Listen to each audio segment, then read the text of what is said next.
all of a sudden, I came across a kennel and this little dude was sitting in there. Oh my gosh, the iconic video. So the video that went viral, that all began the day after I got him. That was when I filmed that video. It really was not even the 3 days after I had gotten him. So he immediately felt comfortable and he immediately felt like maybe you're my person too. The whole paw on face kind of thing, he does do that in the mornings. He sleeps in my bed and he loves burrowing under the covers. And like even this morning he did it. When he knows it's time to get up, he'll come over, he'll like go right by my face and just start like nuzzling and cuddling, and he'll put his paw on my face. And during the daytime when I'm trying to do stuff, he'll go sit by my feet or like try to sit on top of my feet, and he's like 7 pounds. So he just kind of like hovers over them and then we'll try to put a paw on and then it slips off and then he tries again. He's just a very funny animal. I guess he's saying like, you're mine. Like, I think he's like trying to like, I kind of looked into it and people are like, oh, that's aggressive behavior. And I'm like, I don't think it is. I think he's just saying you're my person. And I think that's okay because he does that with my family too. Like he does it with my mom, with my dad. He met my grandma, so I call it like his great grandma, and I made a video with her. And she was going to bed and he crawled into her bed with her and wanted to go to sleep in her bed. And he started putting a paw on her and she kind of put out her hand and he put his paw right in her palm. And it was just like the most heartwarming thing. He understands that that's like a sign of affection and that's like, I love you to him. And it was like very heartwarming. So the minute I got Baxter, he just felt a need to be touching me or have a paw on my face at all times. He was instantly loving and instantly kind of showing gratitude that I had chosen him and he had chosen me and that it was all going to work out for him.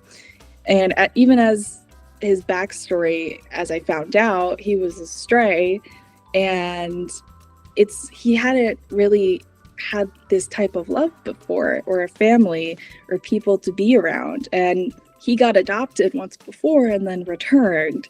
So I think there was a sense of, okay, I need to show them that I can be a good dog and be a part of the family. And he did just that. He didn't need to, do anything else to win us over, just be himself.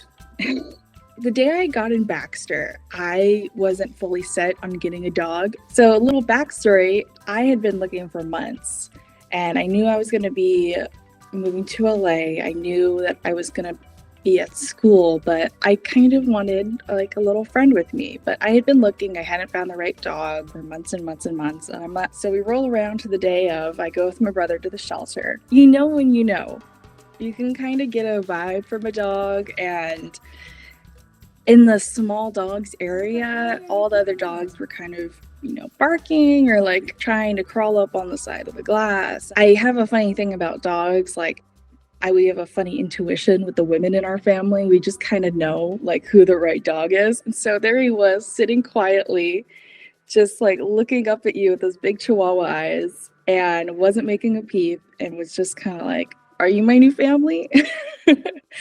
And then once we got to know him, he kind of laid down beneath my feet. And that's how I know, okay, like, that's it. We got to take you home. He's just joy, He's just like that explanation of joy. He just is, he's that little guy that runs up to you when you come home and it's just like, oh my God, you're back. And it just makes it adds a little bit to your day, and it just makes you that much happier to get up in the morning and, go out and have an adventure. Sometimes I put him in this little baby sling that somebody got for me.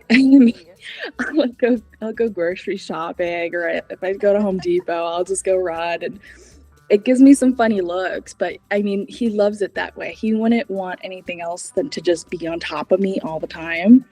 And I think that's okay. I know there's so many other dog owners out there who are like, oh yeah, you can't leave home without him now. And I think that's okay. It's all he wants. So I'm okay with that. We paddle out into the lineup, people smile. There's no doubt, and we'll take off on a wave and I hear people going, Rosie, go, Rosie. It's pretty cool.